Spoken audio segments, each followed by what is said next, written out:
Okay, today's daf we're going to be learning is Pesachim daf Kavav. Today's daf is dedicated by Jeremy Zucker in honor of his fantastic wife, Wendy Proskin. Wendy loves learning with Hadron daily. And by Deborah Bader in honor of Sherry Kessner's last day of radiation. Sherry, you've always encouraged your children and grandchildren to study Torah and have shown them how proud you are of them for their learning in numerous ways. Refuah Shlema. Okay, we are going to now start where we ended yesterday, a few lines before the bottom of Kafei Amud Bet. We're in the middle of a machloket between Abaye and Rava. Okay, our topic, if you remember, we've been talking about Isurei Hana'ah, not benefiting from things that are forbidden to benefit from. Now, there were four different possibilities brought about. We talked about eating the chocolate cake. Somebody shoves chocolate cake down your throat. There's four different options, either, right, two issues. One is either you don't like chocolate cake at all and you don't want to benefit from it, you don't want to enjoy it, or you do want to enjoy it. And the other is you can remove it or you can't remove it, right? If you have no choice and you're not intending, then what did we say? Everybody agrees that it's mutar. You don't like chocolate cake and they're shoving it down your throat. If you can remove it, and you're intending to enjoy, you can remove it and you don't, and you want to enjoy it, that's efshar v'kam chaven, or lo efshar, you have no choice, but you're enjoying it. We said that both Abaye and Rav agree there, it's also forbidden. The machloket between them was, what if they're shoving it down your throat, but then they walk away? You could take it out of your mouth, but you don't. But you also don't really like chocolate cake and you don't enjoy it. So according to Rabbi Shimon, we're going to say Rabbi Yehuda, who says davar she'eino mitkaven asur, we don't care whether you have intent or not. The fact is you did an act of eating something that's forbidden to eat, so, or benefiting somehow, it doesn't necessarily have to be eating, then it's forbidden.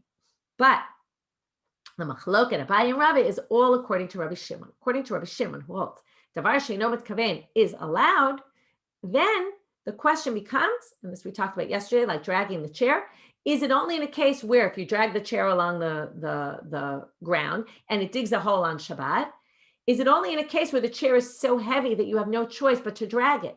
But if you could lift it, then you have to lift it. And if you dragged it and made a hole, you'd be forbidden. That's the way Rava understands Rabbi Shimon. And therefore, in this case, since you could have taken the chocolate cake out of your mouth and you didn't, then in the end, you benefited. Who cares that it was lo mitkaven? Abaye says, what are you talking about? Rabbi Shimon says, davar she'eino mitkaven is allowed across the board. And that's the machloket between them. Now we're going to have a second reading of their machloket, a different version. Ika da Amre. Okay, we're starting 8 lines from the bottom of yesterday's daf. Kaf Amud Bet. Efshar v'lo mechaven. If it's a case, okay, so now what's this? This was the case we ended with. If efshar v'lo mechaven, classic davar she'eino mitkaven. Rabbi Shimon. There's no machloket Abaye and Rav about this. This is the machloket, the old time machloket Rabbi Yehuda, Rabbi Shimon, meaning it doesn't matter whether you could have taken it out or couldn't have taken it out. Rabbi Shimon always holds according to this version, the way Abaye held in the first version. Rabbi Shimon thinks if you didn't intend it, it doesn't matter. That's not called benefiting. Okay, so Rabbi Shimon will say it's allowed. Rabbi Yehuda will say it's not allowed. I put a chart on the page, so if you look at the chart on the sheet, it'll help you organize the different opinions. There's different charts. There's one in the Schottenstein, if you have it. There's one in the Koren. I find charts, different people relate to charts being written in different ways, so you can go with whatever chart works for you. Some people don't like charts at all. Either way. So now, lo efshar v'lo kamachavein. What if you can't remove it? They're forcing it down your throat, and you don't even like chocolate cake. So obviously, what's everyone going to say? That everyone agrees, kule alma lo pligi deshari. Everyone agrees that's allowed because you're so far from doing anything. Ki pligi, the machloket between them. Now we have a different machloket according to the second version. De lo efshar v'kamachaven. Okay, obviously efshar v'kamachaven. If you can remove it and you don't, and you enjoy it, everyone's going to agree it's usher. They don't even tell you that. But what if lo efshar? You can't get rid of the chocolate cake. They're shoving it down your throat, but you love chocolate cakes. You're really enjoying it. So now what? Aliba de Rabbi Shimon, the Azil Batar Kavana. Now, before I read this, I just want to preface it by saying, normally we hold that Rabbi Yehuda is more stringent, right? Because Rabbi Shimon says if you didn't have intent, then it's going to be allowed. Rabbi Yehuda says we don't care if you had intent, didn't have intent, it's forbidden. But we're going to see a flip here about maybe Rabbi Yehuda is going to be lenient here, okay? if you didn't intend and they force it down your throat, so Aliba de Rabbi Shimon de Azil Batar Kamana, he says it's, I'm sorry, they shove it down your throat and you enjoyed it. So now what did Rabbi Shimon say? He exempts you in which case? Davar she'eino mitkaven. You don't intend this. You are very happy to eat this chocolate cake and you're intending to enjoy it. So obviously, according to him, what's the important part? The chocolate cake and the intent. Your intent is to enjoy it. So, Aliba de Rabbi Shimon, de Azil Batar Kavana, Kule Amalo Pligi Dasu. Rabbi Shimon's going to clearly say it's forbidden. But Ki Pligi Aliba de Rabbi Yehuda, de Amar, Loshna Mitkaven, Loshna Ein Mitkaven. Okay, he said, it doesn't matter. Kavana is not what's important or not. Therefore, what would be important in this case? Efshar or lo efshar. Now, in this case, they're forcing it down your throat, right? So efshar asul. If you could remove it, then it will be forbidden. But what if lo efshar? Okay, you follow? If they're saying something interesting here, which is if the issue isn't kavana or not kavana, which was Rabbi Shimon's issue, depends do you want it or not, right? It's all about your intent. If it's not about the intent, then what must it be about? Well, could you have prevented this or could you have not prevented it? So in the case of lo efshal, where you have no choice, so Abaye ki Rabbi Yehuda. So Abaye will say, no, Rabbi Yehuda forbids also in this case. But Rava says the following. I'm sorry, Rabbi Yehuda, my mistake. I said it wrong. Rabbi Yehuda is going to say, if you can't prevent it, our case, lo efshal, you know, what they said a minute ago is lo shna mitkaven, lo shna ein mitkaven, efshar asul. Only if you can, only if you can remove it, it's going to be forbidden. So if you can't remove it from your mouth and you're stuck, Rabbi Yehuda is going to say that's not your fault. You had no choice because it's not about kavana. It must be about, did you have a choice to be able to take it out or not? So if you had no choice and they shoved it down your throat, you might be really enjoying that chocolate cake. According to Abaye, Rabbi Yehuda will say it's allowed because you had no choice. So basically, according to Abaye, Rabbi Yehuda is going to be lenient here. That's the issue that Rava is going to take issue with him. And Rava is going to say, Rava Amar Lecha, Rava could answer him and say, Ad kan lo ka'amar Rabbi Yehuda she'en mitkaven ki mitkaven ela lechumra. Rabbi Yehuda's whole thing was that we're going to say, I don't care if you have kavana or not, no kavana, because he wanted to be stringent and say, we're going to make you obligated in any case. So therefore, aval mitkaven ki she'en mitkaven lekula lo amal. But he didn't ever try to say, well, there's an issue, right? We're going to go more leniently. So therefore, we're basically going to say, according to Rava, of course, Rabbi Yehuda is going to be stringent here because Rabbi Yehuda is always more stringent, right? Remember, all those, he's more stringent about them. So of course, he's going to be more stringent here. He's not going to be more lenient just because you had intent. All of a sudden, he's going to be lenient now because you had no choice in the matter. No, that's not the way Rabbi Yehuda holds. So basically, there's a debate between Rava and Abaye. According to this, again, just to review, in the case where lo efshar, you couldn't have removed it, but you did have hana'ah, everyone thinks Rabbi Shimon will say it's forbidden. There's a machloket about whether Rabbi Yehuda is going to be lenient here because he doesn't care about the intent issue, and therefore he must only care about could you have prevented it or not. That's Abaye versus Rava, who says no, he's always more strict. And therefore, we're going to be more strict here. He's also going to forbid it. So now we're going to have proofs for this opinion, okay? This understanding of Rabbi Yehuda. So whether Rabbi Yehuda, again, according to Abaye, he's going to be strict and forbid, or according to Rabbi, he's going to be permitting. Now you have to remember, if Rabbi Yehuda doesn't forbid, right, doesn't permit, then no one permits, because Rabbi Shimon for sure won't permit, because you had kavana, and to him it's all about kavana. So we're going to find a case where if Rabbi can prove that it's asur, then he'll prove his point, right? If Rava can prove that, look, someone permits, then we'll assume, oh, that must be Rabbi Yehuda who permits. So Amar Bai, Mina Minala, what's my source? We're going to basically give a proof text for each one and what the other one's going to say about this proof. Titania. אמרו עליו על רבן יוחנן בן זכאי שהיה יושב בצילו של היכל ודורש כל היום כולו. What were Rabbi Yochanan ben Zakkai basically wanted to teach Torah, and what was the problem? There was no indoor space that was big enough because everybody came to hear him. You can read up, Shuli Mishkin wrote a flashback about kind of things in the time of the temple and some things you can learn from today's daf about it. And basically he was teaching, and imagine Jerusalem in the summer, if you've been, right? You know how boiling hot it could be and very sunny. So what did he do? He would teach in the shade of the wall of the sanctuary. Sanctuary is Kodesh, and he used the shade of that wall to teach. Now, there you have benefiting from something sanctified, which is the wall of the Heichal, of the sanctuary, right? The outer part of the wall, there was a shady, it was very tall, if you remember, and it's shaded onto the ground.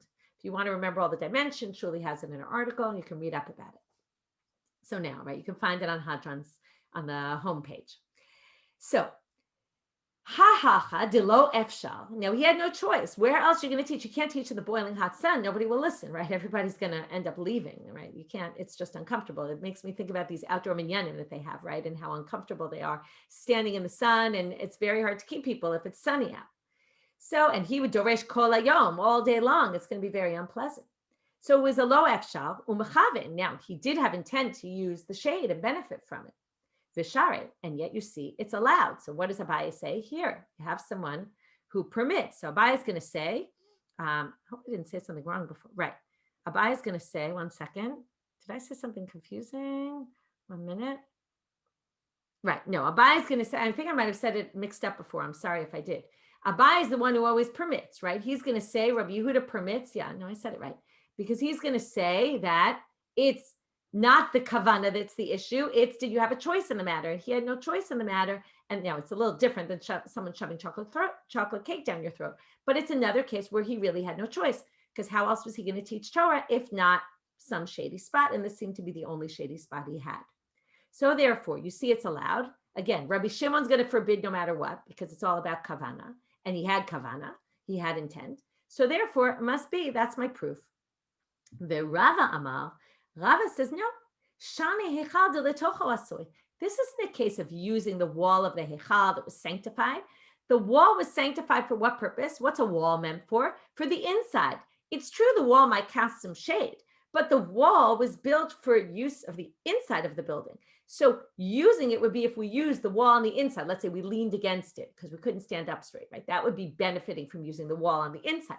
But not using the shade from the wall on the outside, that's not considered benefiting from the wall. And that's why it was allowed. And this has nothing to do with benefit or not. Isurei hana'ah. This doesn't even fall into that category.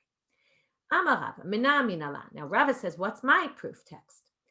Again, we're in the temple. This is a fascinating situation. Lulin hayu ptuchim ba'aliyat beit kodshei kodshim. I see you're asking, Caroline, how could a wall provide shade all day? I assume the wall provided the shade for the hours that they needed the shade coming from there. Again, you could say, right, maybe it's tough to know exactly. You'd have to go to the Har Bayit and look and see how the wall and really where it would shade, but it's a good question. Anyway, sometimes these stories are a little exaggerated. Kol hayom kulo, it could be a bit of an exaggeration. There was a wall, a hole in the floor of the attic of the Kodesh Kodeshim. There was a space on top of the Kodesh Kodeshim. We'll get to this all much, much later in Shas. When we get to Masechet Midot, we'll learn all of what the temple looked like. But there was this is from Masechet Midot, the Mishnah. There was a space above the Kodesh HaKodeshim.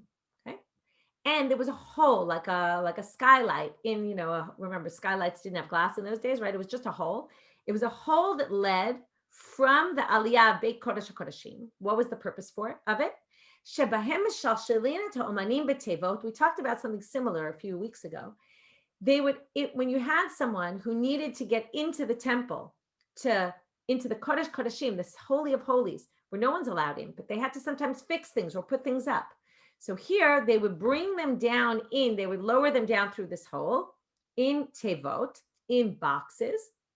Okay, they would be kind of boxed in. For what reason? So that they wouldn't benefit from the sight of seeing the Kodesh Kodeshim. Okay, so they would kind of be in this box, they would do their thing, and then be kind of airlifted up, right? Now, what's the issue? They're going to see the Kodesh Kodeshim and benefit, right? Get hana'ah from it. And yet, lo efshar, it's a case where they have no choice. And what do you see? It's forbidden. And that's why they lower them down in boxes. Otherwise, basically, we're going to say, now, you say what benefits you get from seeing the Kodesh Kodeshim, and that's going to be the Gemara's question. Because what they're assuming is you're seeing and you're benefiting from sight, right? Sometimes we see something beautiful. The whole question is that is that called benefit or not? But right now we're assuming that seeing is called benefit, and you're benefiting from sanctified space that you're not allowed to see. So now they say, but they have no choice, right? There's really no choice other than for them to go in. They have to fix something, so they have to look. So why wouldn't you say, and what do we see here? It's a soul. So comes Rav and he says, here, you have someone who forbids it, right? We're going to assume it's Rabbi Yehuda for some reason. So now they say, B'tizbera, do you really think this is so? What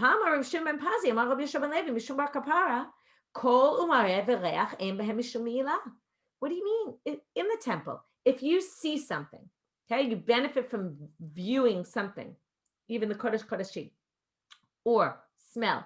You smell the incense, or you hear the voices of, let's say, the Levim singing. All that, now it's true, those are sanctified things, but that's not considered benefit, okay? There's no Isur Me'ilah. Me'ilah is benefiting from consecrated items. You're not chayav Me'ilah for that, okay? So if that's the case, then why is it forbidden? It's forbidden here for a different reason. The reason it's forbidden is they wanted to protect the Holy of Holies. They just didn't want people going in there. Not that it's Me'ilah and it's Isur Hana'ah, and this has nothing to do with Isurei Hana'ah, benefiting from things you're not allowed to benefit from. This is a totally separate issue. Okay, this is just an extra thing they wanted to institute so that people didn't really go into the Holy of Holies. But doesn't have to do with that. Ika de Amre, some people say, right? So that's Abaye's rejection of Rava's proof. Ika de Amre, some people say that Rava started off from the second point, and that Rava said like this: Minamin Allah, what's his proof? And the second different proof for Rava, according to this version, Amar B'Shum Ben Pazi, Amar B'Shum Ben Levi, B'Shum Bar Kapara. Okay, sound, smell, and sight. There's no me'ilah. But what does he derive from here? Me'ilahu deleka. This goes back to something we saw yesterday. Maybe you don't get lashes, but it's still forbidden. Maybe it's not usher because of me'ilah. Meaning, now what is me'ilah? Me'ilah means you can't, right? If you benefit from sanctified items, first of all, you have to bring an asham me'ilot, a special guilt offering, and you also have to pay the value of what you benefited from and adding a fifth to it.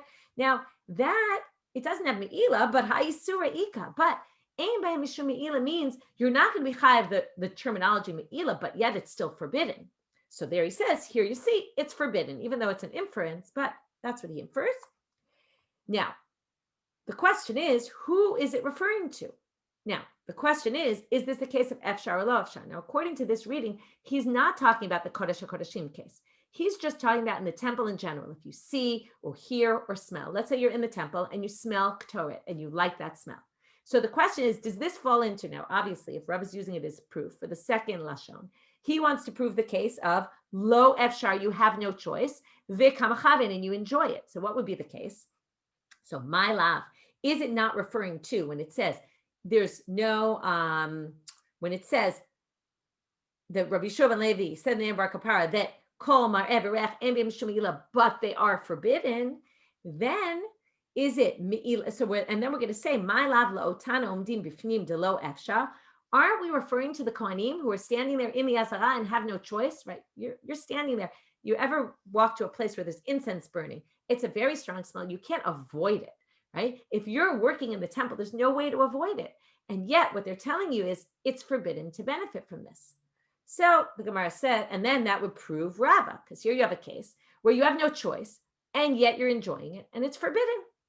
So they say, no, you don't have to read it that way. Abai says this doesn't prove anything. Lo, you could say it's referring to anyone outside the temple who doesn't have to be. And what's the issue? They come closer to the temple because they want to smell the aroma of the incense, or they want to see what's going on inside, or that we're going to say is forbidden, but there's no me'ilah.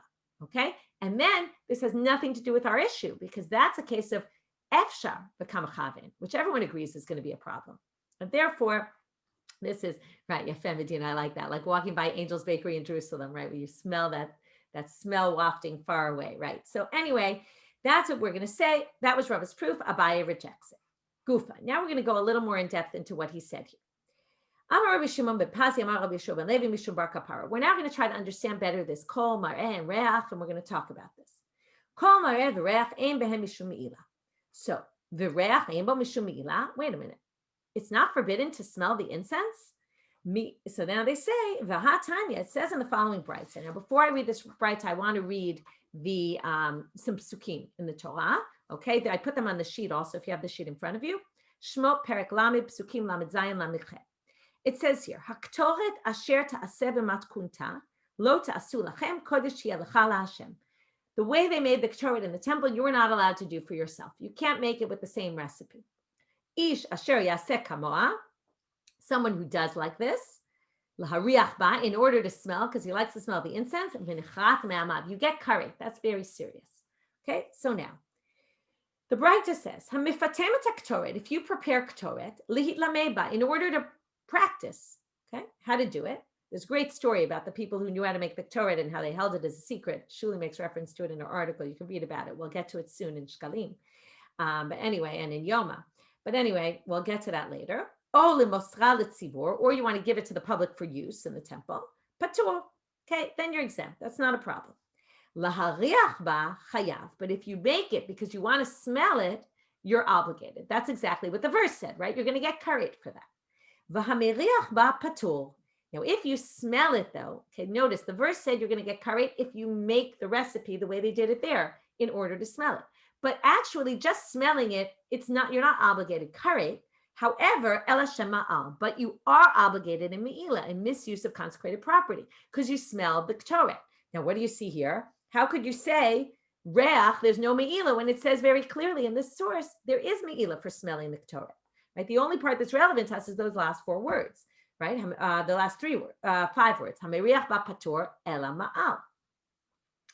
So ela marav papa, and so now he's going to basically say that threesome is not exactly a threesome. It's a 2.5 sum. Okay, let's put it that way. So what do you have? You have reach, kol, and mareh. Okay, smelling, seeing, and hearing. So kol mareh ein behem mishum milah. There's no the issue of benefit by seeing something or hearing. L'fisha ein behem mamash. Why? Because there's no substance in. There's nothing to them. Okay. Therefore, it's not a problem. The reach, well, the reach, it depends. There's 2 stages to the reach. How does the incense work? You burn the incense. Now, then smoke rises up. So he says like this, reach la'achar shetimlet tumruto ein bo mishum me'ilah ho'il v'naseh mitzvato. Oh, there's a separate issue here, which is when the incense is burning, there's me'ilah because it's still sanctified. Once the smoke starts rising, the mitzvah's already been done. Once the mitzvah's done, it's no longer sanctified. Then there's no problem of smelling it. So the issue of smell is significant. It's just that reach in the Beit HaMikdash doesn't have me'ilah after the smoke already rises up and the mitzvah's done. Okay, that's an assumption the Gemara is making, which they're now going to question, which is once a mitzvah's done, there's no longer me'ilah anymore. And we're now going to question that. But that's what they're saying. There's a split here between the 3. Reach really does, there is something to reach, to the smell. That's why people wear perfumes. And, that smell is significant. Okay, even though sight is also significant and hearing, but those don't have any substance to them. The smell is, there's something there, right? Usually there's even smoke associated with it. There's something in the air. So there really is a problem. In the case of the Torah in the temple, it's not a problem once it already, the smoke rose up, because then it's not sanctified anymore. The mitzvah's done. So now the Gemara is going to ask, is that really true? Lememra de kol hechad denaseh mitzvato ein bo mishum me'ilah. Is it true that anytime a mitzvah is done, there's no me'ilah associated with it?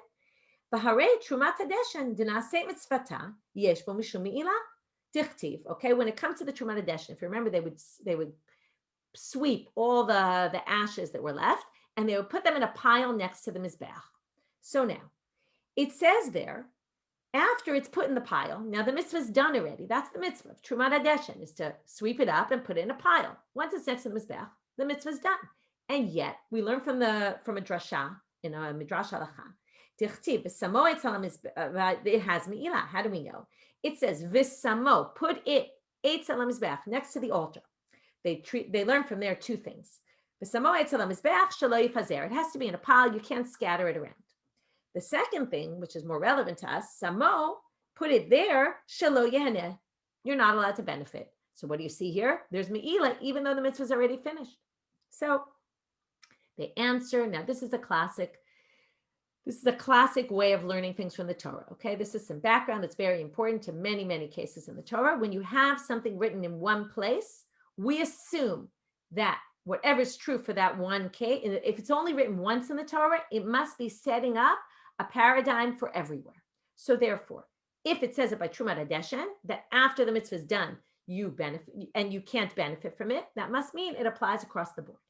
But if we find two places in the Torah, and there's a debate about whether it's 2 or 3, where the same halacha appears, we're going to assume it only appears specifically there to teach you, just here and nowhere else. When we talk about it setting up a paradigm, the words the Gemara often uses is called a binyan av. It's like a building of a father. That means, right, it's like an av and a tolada, right, that there's one thing that sets the tone for everything else. It's the father type, okay? And from there, everything comes from there. But if you reject that, then we say, Shnei ktuvim habaim ke'echad ein melamdim. If you have 2 verses that say the same halacha, then we learn, why did it say it in 2 places? Obviously, it meant just these 2 places and nowhere else. Or some people say 2 places you still could learn, 2 is not enough. Only 3 you can't learn. So that's going to be some basis for what we're going to go through right now. So they say, oh, don't worry that we're going to learn from Trumat Hadeshen to everywhere else, because there's another place where we're not allowed to benefit. And therefore, even after the mitzvah is done. Therefore, we're going to say it's only in those 2 and it's nowhere else. And that will go back to proving what we tried to say before, which is that there's no me'ila once the smoke rises up. משום דהווה תרומת הדשן ובגדי כהונה שני כתובים הבאים כאחד. בכל שני כתובים הבאים כאחד אין מלמדים. So the Trumat Hadeshen and the clothes of the Kohen Gadol that he wears on Yom Kippur are 2 cases where even after the mitzvah is done, you cannot benefit. So where do we see this? So Trumat Hadeshen hadamaram, we just proved it. Bigdei kehuna dechtiv v'hinicham sham. It says after the whole avodah of the Kohen Gadol is done, it says he takes off his clothes and he puts them down there. What do we learn from he puts them down there? Just like we saw v'samo etzem mizbeach, you put it down. Putting it down means melamed shetunim geniza, that once you use those clothes, you cannot use them again. Forget about recycling, right? Not when it comes to the Kohen Gadol's clothes on Yom Kippur. That's it. We're done. The only thing they could do is be buried. So hani chalarabanan da amar melamed shetunim geniza. Wait a minute. There's a machloket, by the way, about the Kohanim Gadolim's clothes. If you hold on this side of the machloket, then that's the rabbis who say you're supposed to bury them and they're finished. Then it makes sense. Then your answer is a good answer. It's just these 2 places, nowhere else. But Ela Rabbi Dosa, the Paligalai, but Rabbi Dosa disagrees, and he says, Damar avaru yina and the Kohen Yo. One of the sets of clothes, if you remember, he wears 2 sets of clothes. One of them is the clothes that people wear on a normal day, the regular Kohanim wear. So according to him, hinicham sham means you can't use them. Here, I'll read it in right. Well, let me just read one more line and then I'll explain. He says the clothes the Kohen Gadol used 1 year for Yom Kippurim, when they're done, you have to put them aside. What does it mean, put them aside? It means you can't use them next Yom Kippur for the Kohen Gadol, but during the year, a regular Kohen Gadol can wear them. This was obviously a guy who didn't want to waste anything, right? And said, we're not going to make these clothes obsolete at this point, right? That's just a total waste. Let's let a Kohen Hedjot use them. So now, according to this, what do we have? Now we no longer have 2 cases of things that once the mitzvah is done, there's me'ila, and therefore it's not an exception to the rule. We only have 1 right now, where again, we're going to have, sorry, did I say it the opposite? We tried to have 2 cases where even after the mitzvah is done, there's still a din of me'ila, where you can't use it anymore. But according to Rabbi Dosa, you can use the Bigdei Kohen Gadol, in which case we need to find another case that fits this rule. So, Mishum Dehave Trumat Hadeshen ve'egla arufa shnei ktuvim habeim ke'echad. What happens with the egla arufa? You break the neck of the heifer. This is when you find a dead body in between 2 cities, and you measure to it's closer, and then you take the people of that city have to say, listen, it wasn't us who killed this person, and they break the neck of the heifer, and then they bury it. Bury it. Why? Because it's forbidden to benefit from. And what you bury it after the mitzvah has already been done. So here you have another 2 cases where it's exception to the rule, and therefore you can't learn from there to anywhere else. Everywhere else, once the mitzvah is done, like with the Torah, you can benefit from it. So now, Again, we have, so kol shtei ktuvim habaim ke'echad ein melamdim. But now they're going to ask another question, if you haven't figured out from what I told you earlier, which is, this only works according to the person who says ein melamdim, that 2 psukim already teaches you can't learn from here to anywhere else. Ela lamanda amar melamdim, but the one who says that 2 psukim you still could learn to everywhere else, which would make it sound like reach would be a problem even after the smoke rose of the Torah and the mitzvah was done. So ma'ika lamemar, what can you explain? So they're going to have a different reason why egla arufa and truma nadeshan are exceptions to the rule, and we're going to learn it from something that says in the verses by each one. Tremi utek tiv visamo. It says, and you put this, meaning just this, and ktiv ha'arufa, the egla arufa, meaning the only this, nothing else. Each of them have words in their verses which seem to indicate just here, nowhere else. Now they're going to ask, okay, that's the end of that section. We got off on a tangent about the me'ila and the reach and all that. Now we're back to our topic. We had 2 versions of Rava and Abaye and what they're referring to. So now we're going to try to bring a proof for Rava's second. We're going to bring 2 proofs for Rava's second reading. Okay, the second reading according to Rava, which is again, what's the case? Lo efshar v'kam chaven, if you have no choice and yet you benefit. According to Rava, right, everyone agrees that Rabbi Shimon is going to say it's forbidden because it's mitkaven. And Rava is going to say, of course, Rabbi Yehuda forbids it because Rabbi Yehuda is more machmir in general, right? And he wasn't saying davar she'eino mitkaven is asul to basically lead to a leniency. He was saying it to be stringent. So therefore, he's going to forbid it. So let's read the next case. We're going to have to find a case where lo efshar, you have no choice, and you benefit, and it's going to be forbidden. And then we'll prove that Rav is right. So we're now going to get into, we started with the egla arufa, the heifer with the broken neck. Now we're going to learn more about egla arufa and also about para aduma, about the red heifer. These are both cases where the Torah says you're not allowed to work these animals at all. You have to use an animal that never worked a day in its life, okay? So what if somebody, Tashma, Hichnisa leravka vedasha kshera. If you put it, now there's a big debate about what leravka is. I'm going to go with the opinion that you put it in a pen. Okay, Rashi says you attach it to a few animals together, or you put it in a pen with animals and it starts to thresh. Okay, it happens to be there's stuff to thresh there and it starts to thresh the stuff. So kshera, that animal is still allowed to be used. We don't call that work. But here comes the important one. B'shvil shetinak v'tidosh, if you put it with its mother, who's on the threshing floor, in order that it nurse and that it then, that also you want it to thresh, meaning, now this is the case of lo efshar, you have to put the animal next to its mother because otherwise, how's he going to nurse? And the next thing is, but you also want to get the benefit of the animal threshing because the mother's obviously threshing, and you put it next to its mother so that it'll also thresh. So that's a case of lo efshar. We had no choice because it has to be near its mother to nurse. But I'm also benefiting because I want it lidosh. So psula, in that case, it's forbidden to be used. We call that it's worked. So now take this to our case, right? It would be the same as lo efshar v'kamachaven. It would be asul. So they say v'hahacha de lo efshar v'kamachaven v'katane psula. So that's their proof. So they say no, this is an exception to the rule. Shanehatam dichtiva shelo ubadba mikomakom. It says there, it can't be worked at all. Now, notice it's in the passive form, ubadba. It hasn't been worked.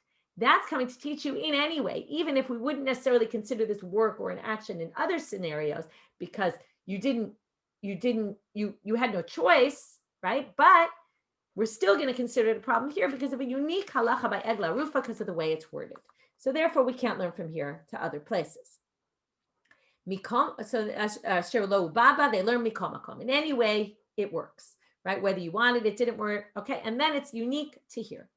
They say, wait a minute. If you're going to say ubaba means anyway, then we're going to have a side question on this, okay? So basically, I just want to remind you of the structure because now we're getting off to the side. We tried to bring a proof. We said, no, that's unique to egla rufa. You can't prove from here anything. They say, if egla rufa is so unique and ubaba means anything, well, then the resha makes no sense.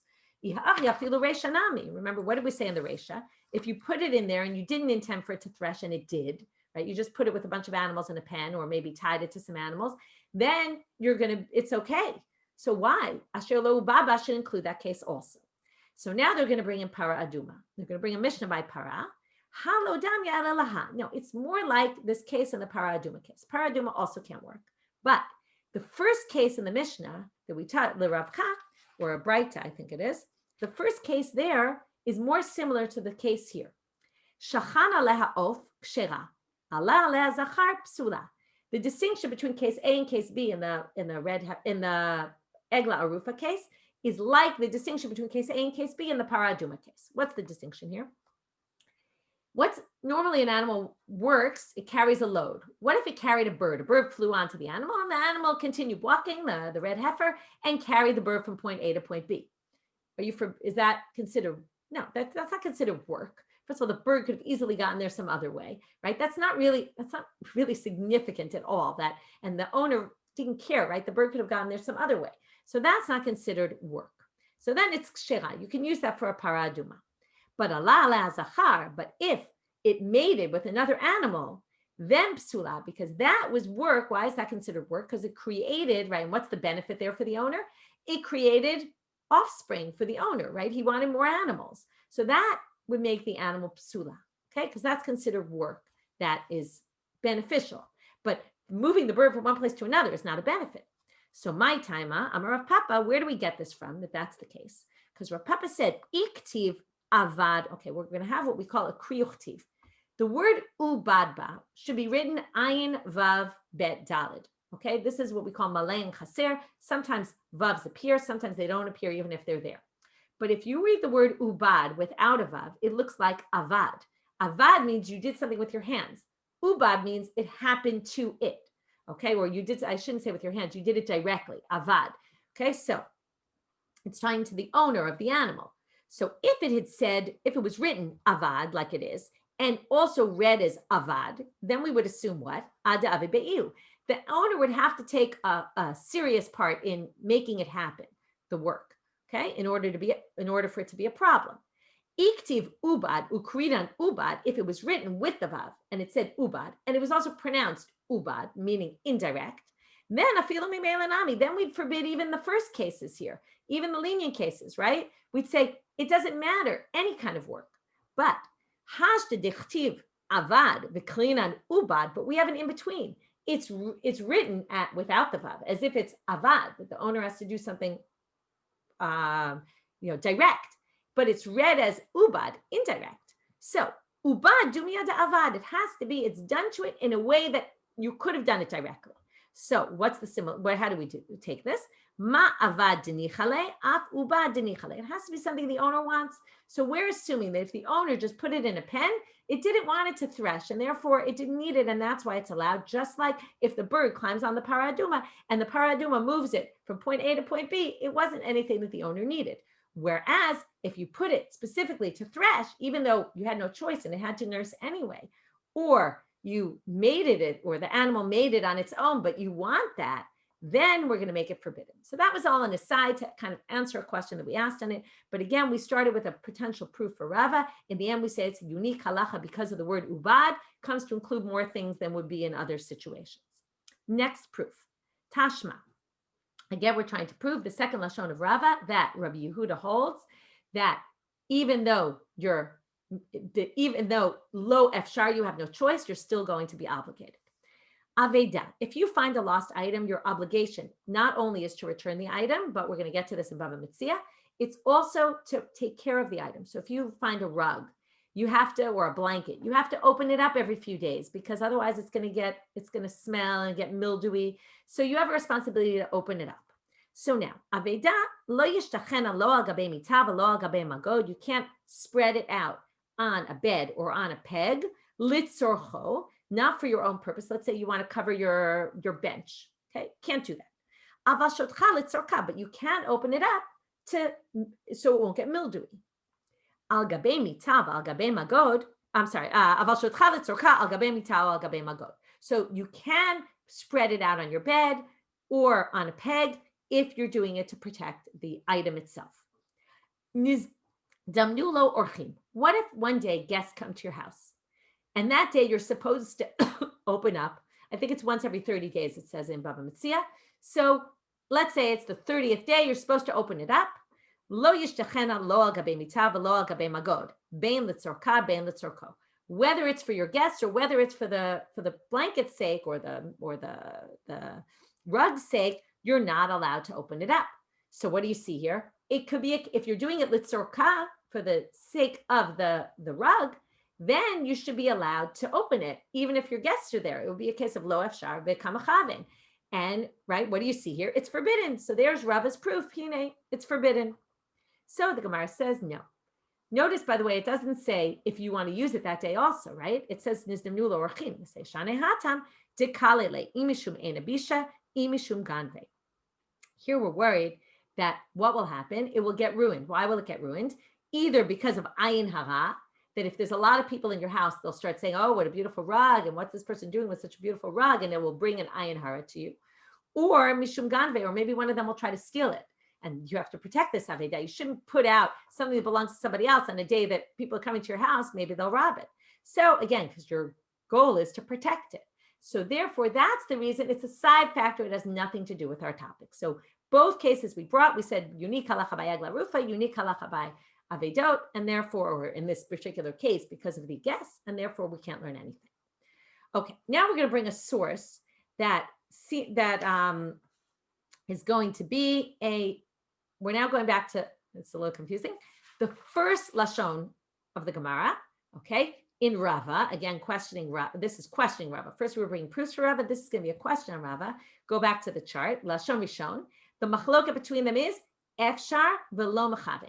You can prevent it, you don't prevent it, but you're also not enjoying it.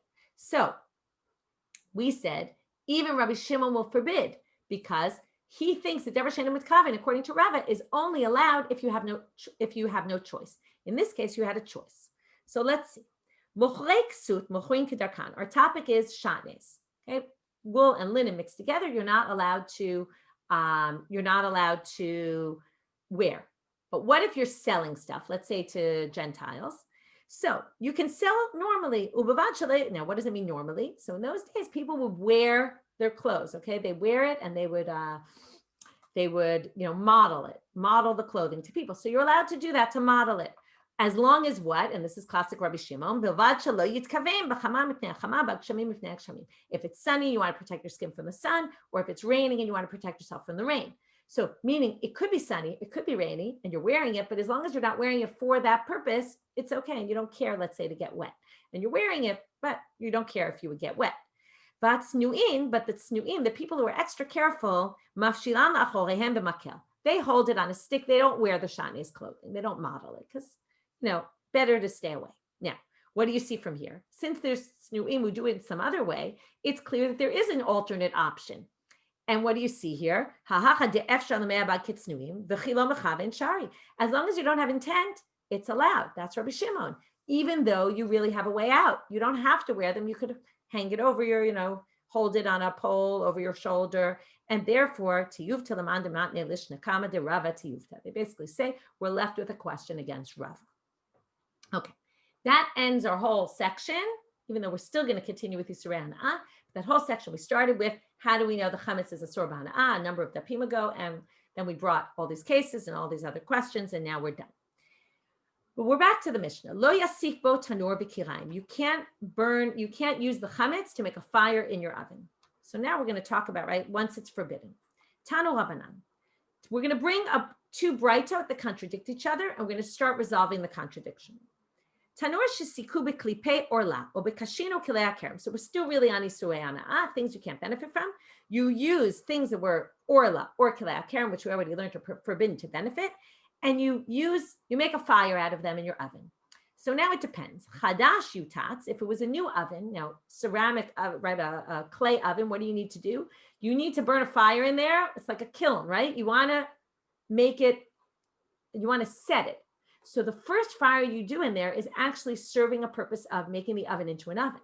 So if it's a brand new oven and it helps to harden it, then that oven is made from something something that's forbidden to benefit from. You benefited from it. You have to break the oven entirely. Yutatz.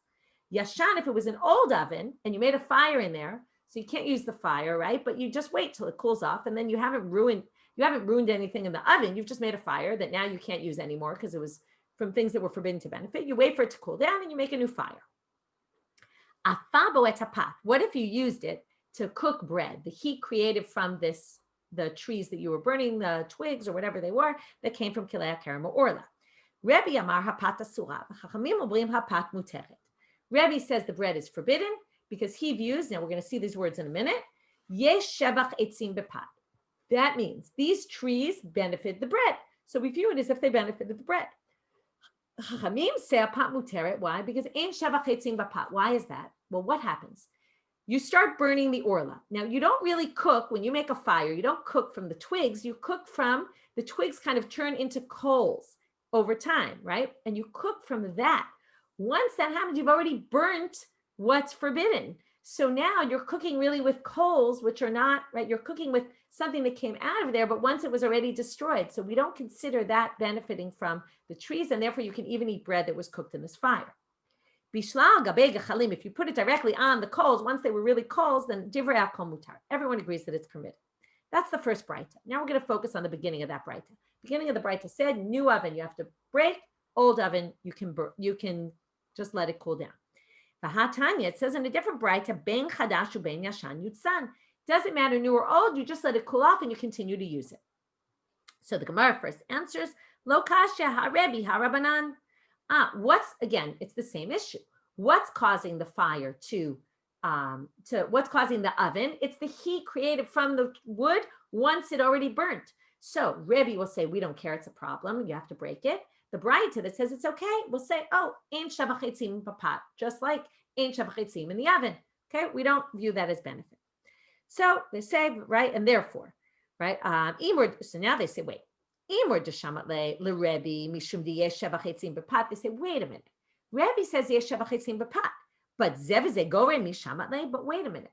What's the problem with using this oven in the future? The problem with using the oven in the future is the next time you use the oven, you're basically using an oven that was created with the heat of this kilei kerem, right? According to Rebbe, who says that's a problem. But when you cook next time in the oven, what are you really cooking with? You're cooking with a combination of two things. You're cooking with the new flame that you just created and the oven that you created with in a forbidden way.